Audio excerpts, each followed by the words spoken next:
كبرى سمعت راديرنا خميك أنهم أمناي لهم مدب بأقاطامي بعلنا النت إرترا خلتشهن 19 بزعباتي أب سمين أمريكا أو واشنطن دي سي كاب إلس إسران 4 كساب إسران شلشتن بت كجبر تحاسيب زلو نمجمريا غزي بدليت فتح السودبن حزبات تساتافنتو سفح زبلن نا إرتاويان وعلى زملكتي بزعبا زي حبري تاخذني مسيا مسمر تليفون دلو آتو سلومن هافتم حبري تاخذني فأدنيا سلزخونكا أنا خال أي جزي نتيب تكنيكا ومخنيات زقات من عنقفاتات نزقال مطيا ندقمو بمهلاونا يقني لي قريتا حتكا أب أسدخامكا دخام سلزوسخ كلكا بايا يتسكفي تاني اشتاي قبايا يزقبر زلوه مجمري آتو سلومن نمني خاتوكل نسخة انتي كتقبر لهم بو نجمر هاراي قني لي انا حاد خابتهم 15 نزي انا حزبو على زكايرو زلو حاده اب واشنطن دي سي كبابيان يزغمت تنقبرو زلنا 15 كيلو 4 مدبات አሉ حاده سلماو سلفي كالاي نا حزب زته سالساي نتبعال نمبعال بارتي አሎ ማለትዩ ድሕሪኡኻ ንደቅና ኣብ ደገዝ ተወልዱ ካልእ ህዝቡን ብሓንሳብ ተኣኪቡ ዝዘናግዓሉ መደብ ኣዳሊና ኣለና ማለት እዩ ስለዚ እዚአን 4 ዓበይቲ መደባት ኣለዋ ኣነኻ ከም ዝበልኩ ሓደ ካብቶም 15 ኣዳለውቲ ኣብ ትሕቲ ዞም 15 ኸ ኣብ ከከተምኦም ሰለስተ ዝተመርጹ ኸ ዘካይዱ ኣለዉ ማለት እዮም ስለዚ ዳርጋ 53 ሰባት ንኸውን ቀጻል እንዳተራኸብና ብሓንሳብ ንሰርሕ ኣለና እዚ ፌስቲቫል ወይ ኣብ ዲሽ ከካየድ ተሓሲቡ ዘሎ ዓብይ መደብ ዓይነቱ ፍሉይ ዝበለ ንመጀመርያ እዋን ምዃኑ ይብደለይ ትፍትሒ መን ይኽሳተፎ መላ ህዝቢ ኤርትራ ብደገ ዘሎ ካታተለሎ ኣብ ከባቢ ዋሽንግተን ዲሲ ብዙሕ ህዝቢ ኣሎ ብሓፈሽኡ ግን ኣብ ሰሜን ኣሜሪካ ብፍላይ ኣብ ኣሜሪካ ንባዕሉ ዘለው ኤርትራውያን ክመፁ ተስፋ ንገብር ከም ጥቕሚ ሕጂ ገሊፅዮ ዝነበርኩ ከተማታት እከባ ኣለዋ ብሓንሳብ ተጠርኒፎም ይኣክልብሉ ኣለዉ እዚ ከዓ መቐፀልታ ናቱ እዩ ሕጂኻ ብሃገር ደረጃ ተኣኪብና ብሓንሳብ ከምዚ ንግበር ንዛት ናፅነት ክቡር እዩ ንናፅነት ተባሂሉ ዝተኸፍለ መስዋእቲ ሒደት ኣይኮነን ነዚ እንዳኽበርካ ግን ጎኒ ጎኒ እንታይ ኣሎ ዝጎደለ ክትብል ግቡእ ስለ ዝኾነ ዜግነታዊ ሓላፍነት ዝፃወት ኩሉ ኤርትራዊ መፅእ ተስፋ ንገብር ንሕና እውን ኣካል ናይቲ ዜጋ ኮይንና ኢና ንኸይድ ዘለና ማለት እዩ ስለዚ ንፅበዮ ኩሉ ኤርትራዊ ኣብ ዋሽንግተን ዲሲን ከባቢያን ኣብ ካልእ ከተማታት ዘሎ ናብዚ ከተማ ክመፅእ ኢና ንፅበ ዘለና ክልተ መዓልቲ እዩ ተሪፍና ዘሎ ካብ ዝተፈላለዩ ከተማታት ተወኪሎም ዝመፁ ኣለዉ ኢልካ ንሞ ትውክልና ብኸመይ እዩ በቲ ናይ ይኣክል ድዩ ወይ ካልእ ብውድባት ድዩ ብኸመይ ሰብ ዝውከል ዘሎ በዚ ናይ ይኣክል ዝብል መንፈስ ዝእከብ ዘሎ ህዝቢ እዩ ማለት ቅድሚ ሕጂ ፈኸም እንዳበለ ሰብ እከብ ነይሩ እንድዩ እከብ ኣይነበረን ማለት ኣይኮነን ግን ኣብ ዝሓለፈ 6 ወርሒ ዳርጋ ዓመት ኣቢሉ ዝድሕሪ ናይ መንጎ ኢትዮጵያን ኤርትራን ሰላም ተባሂሉ ሙሉእ ሰላም ዘይረኣናሉ ግዜ ወይ ድማ ፍርቂ ሰላም ጥራይ ንብሎ ማለት እዩ ካብኡ ንኔዋ ብዙሓት ከተማታት ተራእዩ ዘይፈልጥ ቁፅሪ ሰብ ብሓንሳብ ክመፅእ ጀሚሩ ጉዳይ ሃገር የሰክፈና ኣሎ ልኡላውነት ሃገር ኣብ ሽግር ኣትዋ ኣሎ ከም ህዝቢ ዝግባአና ክብሪ ኣይረኸብናን ስለዚ ጉዳይ ሃገርና ተፀበይቲ ጥራይ ዘይኮናስ ገበርቲ ምዃንና ክንርኢ ኣለና ብዝብል ስምዒት ኤርትራውነት ኮሊዑ ብዙሕ ሰብ ዝእከበሉ ዘሎ ግዜ እዩ ቅድም ዝእከቡ ሰባት እውን ነይሮም ማለት እዩ ግን ሕጂ እቲ ቁፅሪ ዝያዳ ኮይኑ ብኸመይ ዝኸይድ ዘሎ ምርጫታት ቅድሚ ሕጂ ዝግበር ነይሩ ሕጂ ኸ ብዓይነቱ ዝተፈለየ ብዝሕሰብ ካብቲ ደንበና ይግደፍ ናብ ደንበ ፍትሒ ዝበዝሐ እንዳኸደ ምርጫታት ትገብር ኣሎ ማለት እዩ ስለዚ መስርሕ እዩ ተወዲኡ ኢልካ ዝዛረበሉ ነገር ኣይኮነን ሎሚ ዝጀመረ እውን ኣይኮነን ቅድሚ ሕጂ ዝነበረ እዩ ግን ብዓይነቱ ናብ ሓደ ዝላ ሰጊሩ ክንብል ንኽእል ከም ዝበልኩ ኸ በብኸተምኡ ዝተመርፁ ሰባት ይመፁ ኣለዉ ነቶም ዝመረፅዎም ወኪሎም ማለት እዩ ክሳብ ሕጂ ክንደይ ከተማታት ተሳቲፈን ኣለዋ ሰሎሞን ክሳብ 43 ዝኾና ከም ዝተበፅሓ ፈልጥ ዳርጋ ዝሓለፈ ሰሙን ከዓ 14-15 ዝኾና ትግቡእን ገንዘብ ከፊለን ኣብቲ ምይጥ ብፅቡቅ ዝሳተፋ ከም ዘለዋ ፈልጥ ሕጂ እዚ ዘንገለ ከተማ ቁሩብ ድሕር ኢለን ስለዝመፃ ንሳተን ክርክባ ገለ መስርሕ ይግበር ኣሎ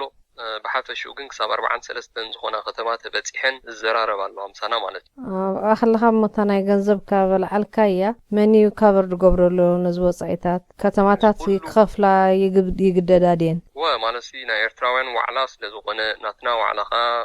ባዕልና ክንምውሎ ስለ ዘለና ነፍሲ ወከፍና ኤርትራውያን ኣብዚ ንኣምን ኮሚና ንገብር ዘለና ተን ከተማታት ከዓ በብዓቕመን ከምኡ ኣዋፅየን ሰዳልና ኣለዋ ማለት እዩ ምክንያቱ ተወጻይታት ብዙሕ ከምዛ ዓይነት ውራይ ወይ ድማ ከምዛ ዓይነት ናይ ህዝቢ በዓል ክትገብር ብዙሕ ግዜ ወይ ናይ ፖለቲካ ውድባት ወይ ሓይልታት ወይ ናይ ወፃኢ ሓይልታት እዮም ዝምውልዎ ምስ ምዋል ከም ዝመጽእ ከሎ ግን ምስኡ ዝመጽእ ትጽቢት ስለ ዘሎ ሓደገኛ እዩ። እዚ ግን ነፃ ኮይኑ ህዝቢ ዝካታዓሉ መድረኽ ንኽግበር ህዝቢ ከዓ ባዕሉ ገንዘብ ኣዋፅእ ተባሂሉ ብዙሕ ገንዘብ ተዋፂኡ ኣሎ ክሳብ ሕጂ በቲ ዝተዋፅአ ገንዘብ ከዓ ኸይድ ኣሎ። ስለዚ እዚ ኤርትራዊ ዋዕላ ብኤርትራዊ ገንዘብ ብኤርትራዊ ረሃፅ ንኤርትራዊ ረብሓ ብዝጠቅም ኣገባብ እዩ ዝኸይድ ዘሎ። ክንደይ ብዝሒ ህዝቢ ክሳተፍ እዩ? ክንደይ ወፃኢ የድልዮ? ዘለካ ሓርፋፍ ሓበሬታት ነግረና ትኽእል ኢኻ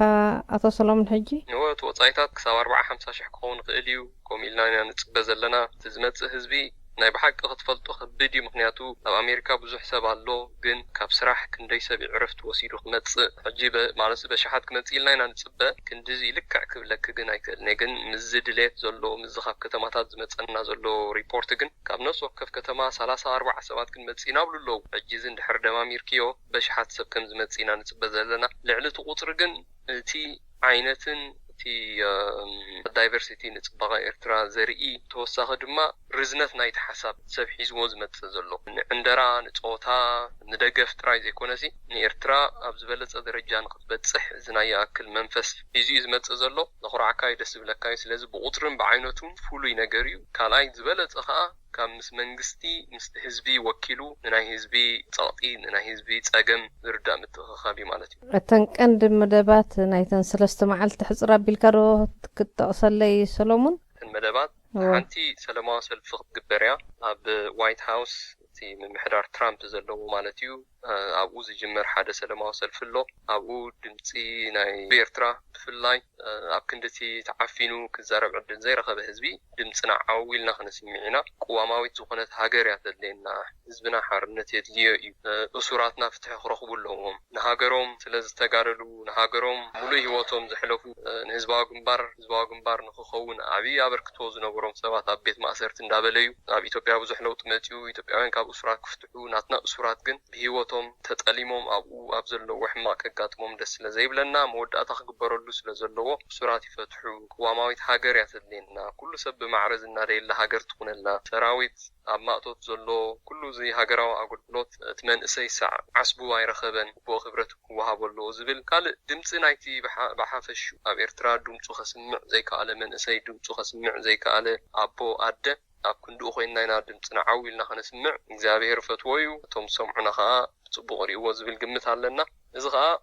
ሓደ ንቡር መግለፂ ፖለቲካዊ ስራሕ ናይ ህዝቢ ማለት እዩ። መሰል እዩ ተቃውሞኻ ከተስምዕ መንግስቲ ክጋገ ከሎ ቁኑዕ እዩ። እቲ ብተዓድና ዘየፍቅድ ስርዓት ግን ኣብ ደገ ዓው ኢልና ክንዛረብ ግን መሰልና ስለ ዝኾነ ንዑ ተጠቂምና ሰላማዊ ሰልፊ ንገብር ኣለና። እቲ ካልኣይ መደብ ዘተ እዩ። ኣብታ ሰላማዊ ሰልፊ ትረኽብዎ በዓል ስልጣን ናይ ኣሜሪካ ኣሎ ድዩ ዋላ ጥራይ ድምፅኹም ኣስሚዕኩም ኢኹም ክትምለሱ ወይ ተረክብዎ ሰነድ ኣሎ እዩ? ነረክቦ ሰነድ ኣሎ። ብሓፈሽኡ ሰላማዊ ሰልፊ ክትገብር ከለኻ ንምንታይ ትገብር ኣለኻ፣ እንታይ ጠለባትካ ዝገልጽ ጽሑፍ ተቐርብ ኢኻ ንምምሕዳር ትራምፕ ስቴት ዲፓርትመንት ንኻልኦት ትካላት እውን እቲ ወረቐት እቲ እንሰደሎም ኢና። ስለዚ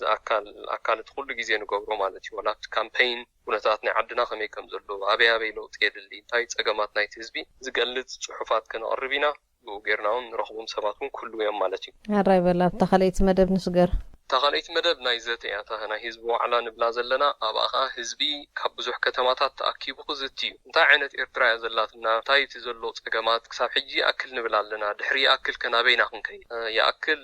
ሰፊሕ ስነ ሓሳብ ዘለዎ ዓሚቕ ኣካይዳ እዩ። ነቲ መንግስቲ ጥራይ ዘይኮነ ይኣክል ዝብልሲ ነፍሲ ወከፍ ኤርትራዊ ንነፍሱን ክሓትት ኣካይዳና ከመይ ኣሎ፣ ኣካይዳይ ከመይ ኣሎ፣ ንምንታይ ስቕ ዝብል ክሳብ ሕጂ ብዙሕ ፀገማት እንዳሃለወ ብዙሕ ሰብ ትምብል ነይሩ፣ ልብዕብዩ ወይ ድማ ናይ ውልቁ ሽግር ባዕሉ ናይ ምፍታሕ መደባት ነይሩ። ሕጂ ግን ሃገራዊ ሽግር ብሃገራዊ ፍታሕ ስለ ዝኾነ ዓዊልና ክንዛረብ ኣለና፣ ፀገምና ከይተሰከፍና ክንዝትየሉ ኣለና ዝብል እዩ። ድሕሪ እዚ ግን ናበይና ክንከይድ ይኣክል ምስ በልካ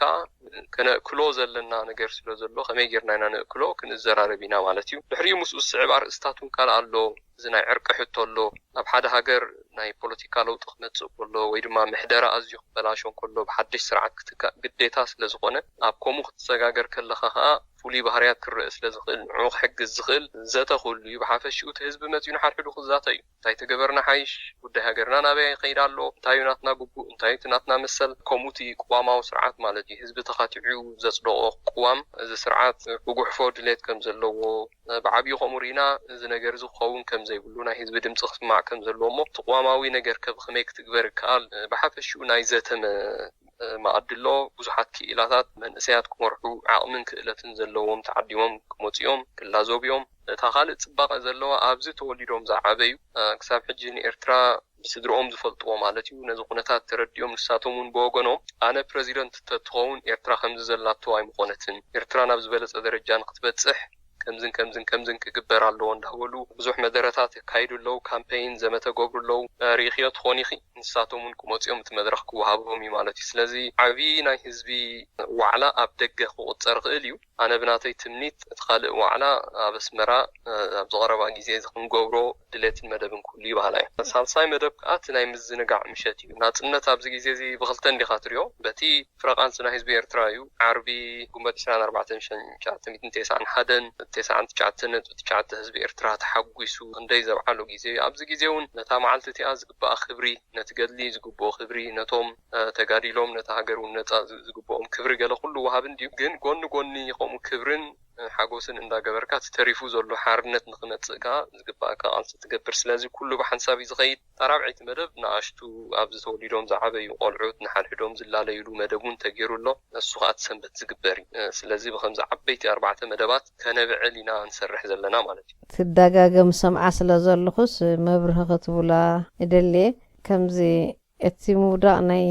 ዘሎ ስርዓት ናይ ህግደፍ ከምዚ ብዝሓፀረ እዋን ከም ዝኾኑ እሞ ቀልጢፍካ ብዛዕባ ድሕሪ ምውዳቕ ህግደፍ ብዙሕ መደረታት ሰሚዑ እሞ እዚስ ውዳዓዊ ገምጋም ድዩ ከመይኹም ትሕዝዎ ዘለኹም ሕጂ ክስኻ ከማ ናብ ዝቐረበ እዋን ኣብ ኣስመራ ክንደግሞ ዝዓበየ ዋዕላና ትብል ኣለኻ እሞ እዚስ ውዳዓዊ ገምጋም ድዩ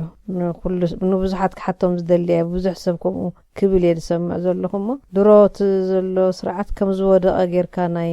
ወይ ትብድሆ ከም ተሰግረ ድሕሪ ምውዳቕ ህግደፍ ደሎ እዩ ድዛረብ ደሎ ሰብ ብዙሕ ሰብ ከመይ እዩ እስከ መብርሃለይ ጽቡቕ ማለት ሲ እቲ ክውንነትን እቲ ትምኒትን ነንበይኑን ድዩ ኣብዚ ግዜ እዚ ኣብ ስልጣን ዘሎ ስርዓት ማለት ዝነበረ ሕጂ ከም ዘሎ ፍሉጥ እዩ ወዲቑ ክትብል ኣይትኽእልኒ ኢኻ ግን ሓንቲ ቃል ከዘክረኪ ኣብ መፅሓፍን ዘንበብናዮ ተጋደልቲ ኣብቲ ግዜ ዝነበሩና እዩ ድሕሪ ናጽነት ሲ ኣብ ነፋሲት ኣብ ዝተገብረ ኣኼባስ እዚ መሪሕነት ናይ ህዝባዊ ግንባር ሲ መሽሚሽ እዩ ብሓደሽቲ ሰባት ክትክኡ ኣለዎም ዝብል ቃል ሰሚዑ ይበሃል እንድሕር 93 ህዝባዊ ግንባር ምስቲ ዝነበሮ ሓይሊ ምስቲ ዝነበሮ ዓቕሚ ምስቲ ዝነበሮ ተቐባልነት ናይ ህዝቢ እንድሕር መሽምሹ ተባሂሉ ሕጂ ዘሎ ኣካይዳ ህግደፍ በቲ ናቱ መንፅር ዝነበረ እንድሕር ክትግምግሞ ፈቲንካ ብዙሕ ጎደለታት ከም ዘሎ ትርኢኻ ሓደ ውድብ ወይ ሓደ ምንቅስቓስ እንድሕር ጉባኤ እንድሕር ዘይገብር ኮይኑ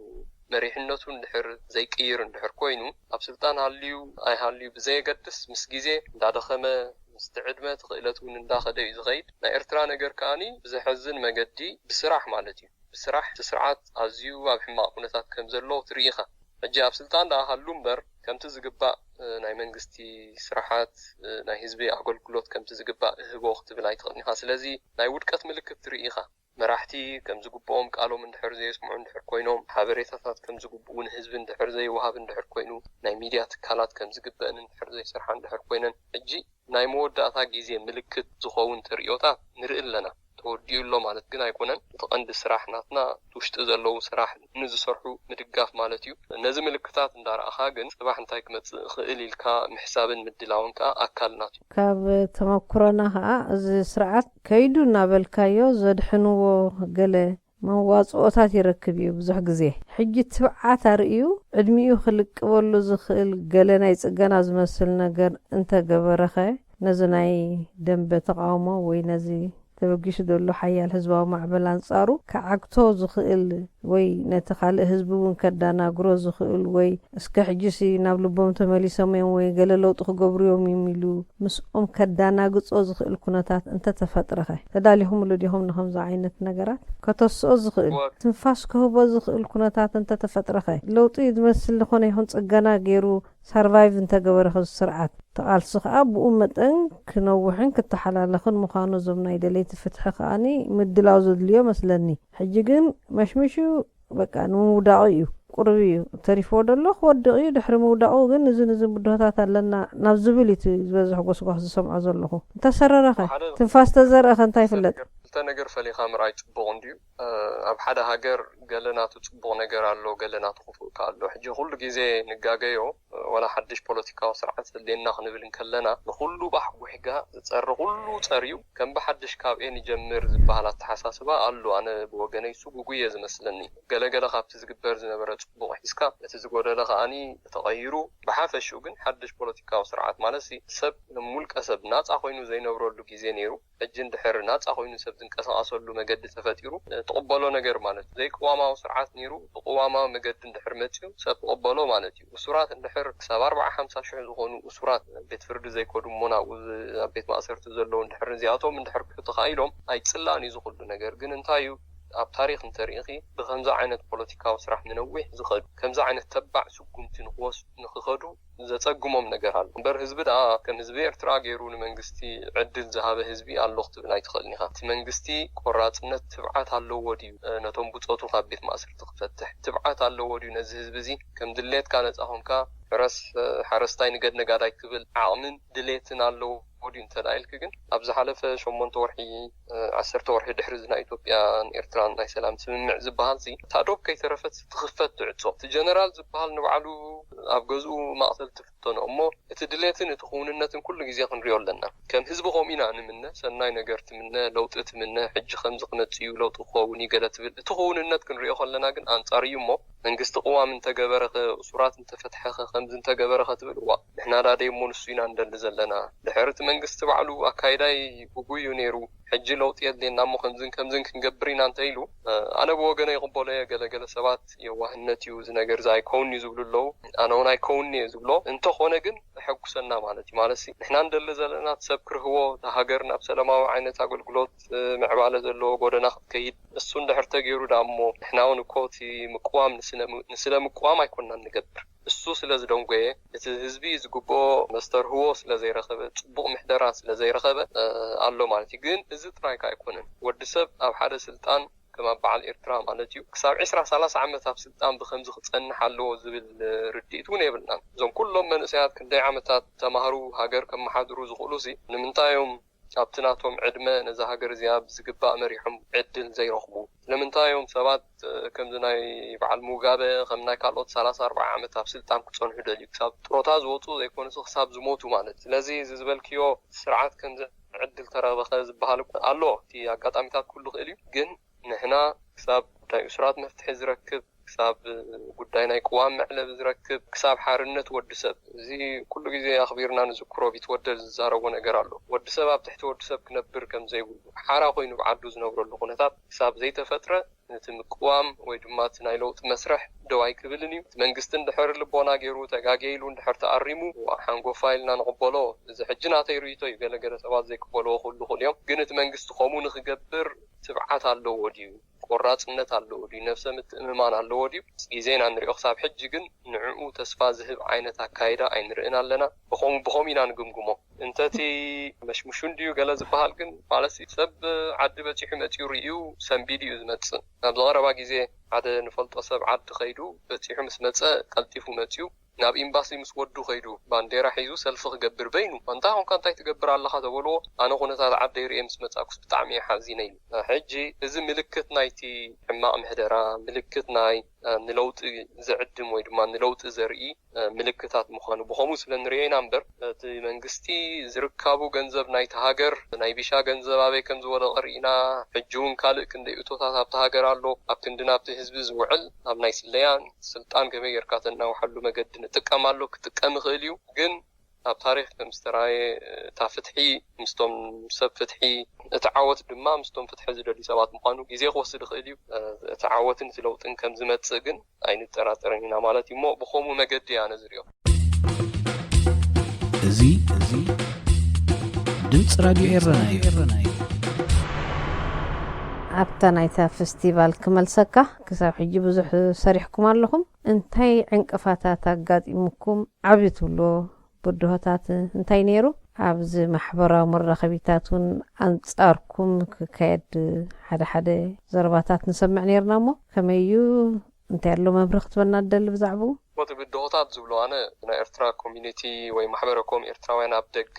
ዳርጋ ብፖለቲካ ብገለ ኣዝዩ ዝተፈላለየ ንሓድሕዱ ምትእምማን ዝጎደሎ ኣብቲ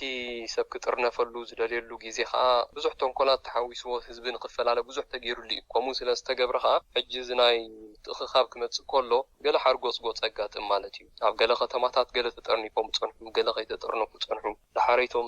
በትን ተጠርኒፎም ጸንሑ ብሓንሳብ ክመጹ ከሎ ቁሩብ ግርጫ ትርኢ ብሓፈሽኡ ምትእኽኻብ ዘይነበረ ምትእኽኻብ ክመጽእ ከሎ ናቱ ዝኾነ ቻሌንጅስ ወይ ድማ ብድሆታት የጋጥሞ ማለት እዩ ካልኣይ ንሕና መብዛሕትና ኣብዚ ከምዚ ተዋፊርና ብሓንሳብ ንሰርሕ ካልእ እዋኒን ካልእ ናብራ ሃሊና ኣብ ትሕቲ ግዜ ኣብ ትሕቲ ተረፍ ኣብ ዘለካ ሰዓታት ኢኻ ትሰርሕ እጂ ንኩለን ከተማታት ክትረክብ ምስ ኩሎም ሰባት ክትላለ ባህርያት ከተጽንዕ ሓባራዊ ዝኾነ መረዳእታ ክትህሉ ይኸብደካ እሞ ብዙሓት ሰባት ክትረክብ ግዜ ለካ ማለት እዩ ንሕና ከዓ ካልእ ስራሕና እንዳስራሕና ኢና ዝኸምዚ ንሰርሕ ዘለና ካልኣይ ብዙሓት ከተማታት ክትረክብ ቢታት ፀገም ኣሎ እቲ ካልእ ግን ህዝቢ ከምዚ ክእከብ እንከሎ ከዓ ደስ ዘይብሎም ንህዝቢ ክፈላልዩ ብፖለቲካ ዓይኒ ብገለ ብዙሕ ነገራት ዝፍትኑ ገለ መለ ሓደ ክልተ ትርኢኻ ብሓፈሽኡ ግን እቲ ህዝቢ ኣብ ሓድነት ኣብ ለውጢ ስለዝኣምን ስለዝደሊ ነቲ ዝነበረ ሽግራት ኩሉ ሙሉ ተወዲኡ እኳ ዘይተባህለ በብዝመጾ መገዲ ይስገር ኣሎ ኣብ መጨረሻ ከዓ ናብ ዝሓየለን ናብ ዝበለጸን ምትእኽኻብ ክንከይድ እምነትን ድሌትን ዘሎ እቲ ዋዕላታት ኩሉ እቲ ፕሮግራም ምስ ሓለፈ ገምጋም ጌርኩም ዝሓሸ መምሃሪ ዝኸውን ሓበሬታ ክትቡና ክንጽበይና ኣቶ ሰሎሞን ሕጂ ኣብቲ ናይ ሰለስተ መዓልቲ ፕሮግራም ዝነገርካኒ ዝቀውም መሪሕነት ዝግበር ምርጫ ኣሎ ድዩ እስከ ብዛዕባ መብራህበኒ ሓደ ሽማግለ ክወፅዩ እቲ ስራሕ ናይቲ ሽማግለ ነዘን ማሕበረኮማት ወይ ድማ ከተማታት ብህዝቢ ተጠርኒፈን መራሕተን ወኪለን ወይ ድማ ወከልተን መሪፀን ዘለዋ ንዕኡ ዝጠምር ሓደ ሽማግለ ክቀውም እዚ ሽማግለ ሕጂ በቶም ኣብቲ ከተማ ዝተመርጡ ሰባት ማለት እዮም ስለዚ ንኣብነት ኣብ ሂውስተን ወይ ዳላስ እንድሕር 3 ሰባት ተመሪጾም ካብዞም 3 ሰባት ዝተመርጹ ምስቶም ካልኦት ዝተመርጹ ከተማታት ተኣኪቦም ሓደ ባይቶ ህልዎም ካብኣቶም ከዓ ሓደ ሽማግለ ለውጡ ሕጂ ዝኾነ ናይ ኤርትራውያን ከም ህዝቢ ዘገድስ ሓባራዊ ስራሕ ዘድሊ ነገር ክህሉ እንከሎ ምዘን ከተማታት ተዋሂዶም ዘካይዱ ኣገልገልቲ ህዝቢ ወይ ድማ ሽማግለ ክወፅዮም እዚ ሕጂ ሓደ ካብቲ መረዳእታ ሓባራዊ መረዳእታ ተበፂሑ ብሓንሳብ ዝስራሓሉ ዘሎ መስርሒ ማለት እዩ ኣብዚ ናይ ዋሽንግተን ዲሲ ዝግበር ዋዕላ ከዓኒ ሽማግለ ክቀውም መደብ ኣሎ ነዚ መደብ ዘዳለኹም ሰባት ከ ኣለኹም ዲኹም ኣብኡ ወንሕና ትናትና ተራ ክሳብ እታ ዕለት እቲኣ ከነገልግልን እዩ ካብኡ እቶም ብቕኑዕ መገዲ ዝተመርፁ ካብ ከከተምኡ ተኣኪቦም ነቲ ሽማግለ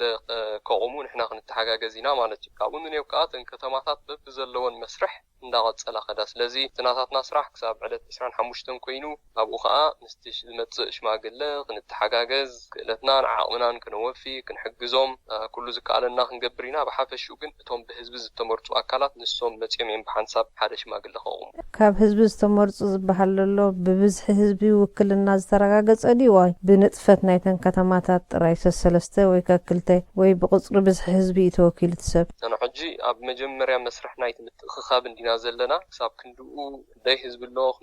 ንመን ወካሊ ገለ ዝብል ጽፉፍ ስራሕ ኣብኡ ኣይተበፅሐን ዘሎ ሕጂ ተን ከተማታት ሰለስተ ሰባት ክሰዳሞ ብኸመይ ዝኸይድ ዘሎ ኣብ መስርሕ ግን ምናልባት ገለ ምትዕርራያት ክግበር እዩ ምክንያቱ ኣብ ገለ ከተማታት 10-20 ሺህ ሰብ ነብሩ ኣብ ገለ ከተማ ከዓ ምናልባት 40-50 ሰባት ጥራይ ዝነብሩ ከተማታት ኣለዉ ሕጂ እቲ መስርሕ ንሕጂ ግን እታ ከተማ ከም ከተማ ተፈሊጣ ሰለስተ ወከልቲ ክትሰድድ እዩ ዘሎ እቲ መስርሕ ንዓቶም ብሓንሳብ ክኸይዶም ዝኽእል ሕጊ ስነስርዓት ሽማግለ እንዳገበሩ ከዓ ግዜ እንዳጸበቐ እንዳተቐየረ እንዳተማሓየሸ ዝኸይድ መስርሕ እዩ ታቐንዲ ግን ዝብደገ ዘሎ ኤርትራዊ ብሓደ ድምፂ ከስማዓሉ ዝኽእል ሽማግለ ኣቂሙ ኣብ ኤርትራ ነቶም ፍትሒ ክመጽእ ኣለዎ ለውጢ ክግበር ኣለዎ ዝብሉ ህዝብታት ኣኪቡ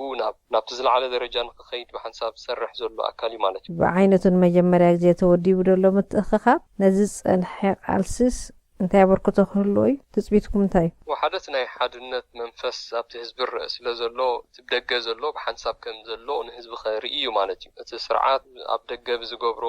መስርሕ ነቲ ህዝቢ ኣብ ብዙሕ ፈላሊዎ ጥራይ ዘይኮነ ነቲ ክእከብ ዝደሊ ዝነበረውን ብዙሕ ፀቕጢ ገብረሉ ስለ ዝነበረ ፀገም ነይሩ ሕጂ ግን ካብዛ ዓይነት እዚ ፀቕጢ ወፂኡ ናቱ ዝኾነ ሓይሊ ፈጥር ስለ ዘሎ ናቱ ጽባቐ ክህልዎ እዩ ካብዚ ንጽበዮ እቲ መጀመርያ ዓዊልካ ኣብ ደገ ዘሎ ህዝቢ ኣብ ጎኒ ህዝቢ ኤርትራ ከም ዘሎ ኩነታት ናይቲ መንግስቲ ስርዓት መንግስቲ ናይቲ نايتي زلو أبسطان زلو أكايدا قال كله نخطير بحنساب دمتي كسمع نساء تسرح مالتي تخليتها كم زغن بلاد سنحناش ما قل لوتيو بدحر حجي إذا ناي أم نفس وكف كتما زلا محبر كومات لكن دبب بين نزقطلا بحنساب حبرا وسرح السرح له مجدي كقوما نتش ما قل لغابهم خير مالتي جيت حادنت قدم نيرو أمونجو قرب لحلحيو أمونجو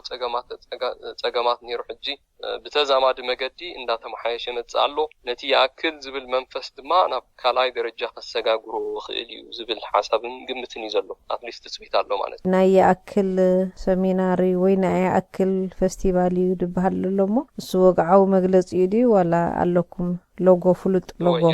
يأكل التيما نايتي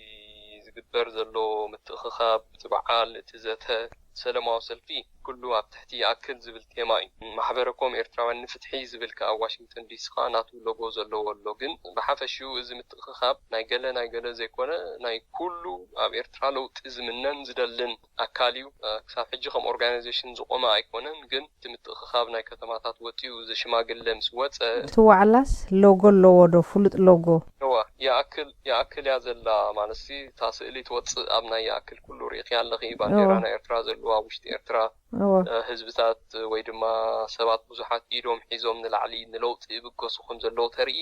ንሳላ ጥቀመላ ከም ሎጎ ማለት እዩ ግን እቲ ሽማግለ ምስ ወፀ ረቂቕ ስራሕ እዚኣናትና ሎጎ ኢሉ ኣፅዲቑ ክኸይድ ክእል እዩ ንሕጂ ግን ነዚ ዋዕላ እዚ ከም ሎጎ ንጥቀመላ ንሳያ ማለት እዩ ቴማን ሎጎን ሓደ ይኣክል እዩ يأكل عنتو يا بحدا قلصو نيره اب غيزي قلي عوتنا حفاش نيرو اب زي غيزي زي نزناتنا ولدوخا يأكل زبل معنات يأكل قيات يأكل مكرا يأكل عمت يأكل بدل يأكل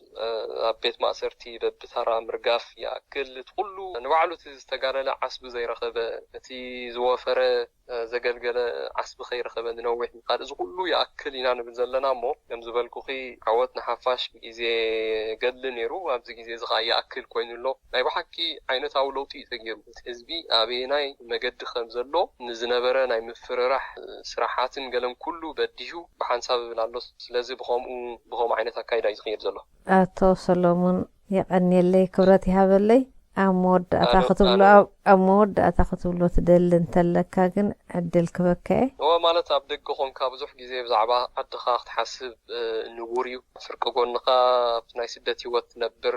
في اللاين زوم ناي تعدي هيوت من نوابرو رئيناز متانا جن كله جزء بلبنان بأمرونان فرق هيوتنا نسي ناتوينا نحسب بز جزء زجن جزء ناتنت لازلو ملا حزب إرترا وحوس جزء ناتنت تهاجر نتأخينا كابسرعة إثيوبيا الجخاب زي جزء تقوليلو زبها الحارنت نحن متس أبغون نتحرنت زدل حزب دويلنا خمزلنا ينا نرئزلنا دقيمن قاع عقوسنا أبتنا لوت مسرح كانتهم أبكم زعيوت وافيروم زلو أبغون نخوم كمزلنا